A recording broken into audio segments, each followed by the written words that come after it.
आम्ही शिवसेना पक्षाच्या माध्यमातून शिव आरोग्य सेना ही महाराष्ट्रामध्ये आता उत्तम काम करते आहे। ज्याच्यातून आता परवाला मुंबईला 11 ॲम्ब्युलन्सचं लोकार्पण आदरणीय उद्धव साहेबांनी केलं। तर त्या माध्यमातून देखील आणि आरोग्य मंत्री राज्याचे विद्यमान आरोग्य मंत्री शिवसेनेचे आहेत डॉक्टर ललितजी आता आमच्या बरोबर शिवसेनेमध्ये काम करायला आलेले आहेत। तर या सगळ्या मंडळींचा उपयोग करून आम्ही विनामूल्य देखील आमच्या सेवाभावी संस्थेच्या माध्यमातून ऑपरेशन करण्याचा निश्चित आम्ही प्रयत्न करू। या ठिकाणी डॉक्टरांनी आम्हाला या रुग्णांची तपासणी करून मार्गदर्शन करावं। या छोटेखानी कार्य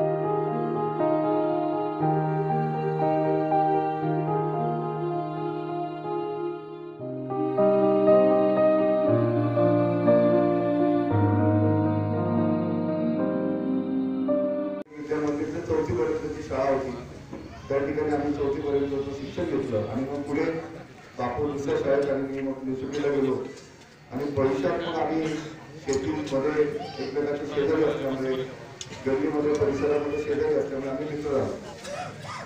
नगरपालिकेच्या निवडणुकीमध्ये बापू आणि आम्ही एकाच काळामध्ये आम्ही 92 सुमाराला नगरसेवक म्हणून निवडून आलो आणि त्यावेळेला बापूचा आणि माझा जो बालपणाचा ऋणानुबंध होता तो पुढे अजून नव्याने दृढ झाला आणि बापू आणि आम्ही अत्यंत चांगले मित्र होतो। आपल्या सगळ्यांना सांगायला हरकत नाही, जे नवीन मंडळी त्यांना की मधु बापू एक उत्तम शेतकरी होते।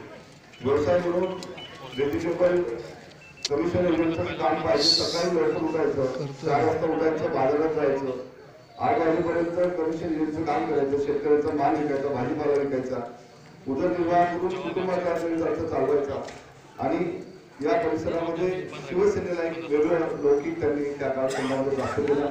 उत्तम संघटक होते, कुणालाही शब्दाने ते दुखत नसत। आणि नगरपालिकेमधला जो माझा 5 वर्षाचा कालखंड मी त्यावेळेला काँग्रेस पक्षातर्फे नगरसेवक होतो।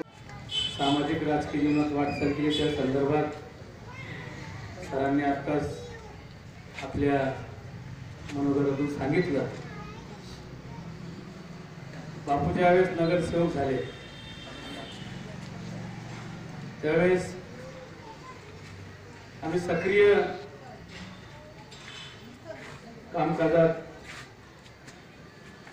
भाग घेऊन सुरुवात केली होती। बापूंच्या मातोश्रींचं निधन झालं त्यावेळेसच बापूंना शिवसेना प्रमुखांनी आशीर्वाद दिला होता आणि बापू शिवसेनेचे जिल्हा प्रमुख झाले होते। त्यावेळेस शाखा प्रमुख म्हणून माझी सुरुवात होती आणि बापू जिल्हा प्रमुख झाल्यानंतर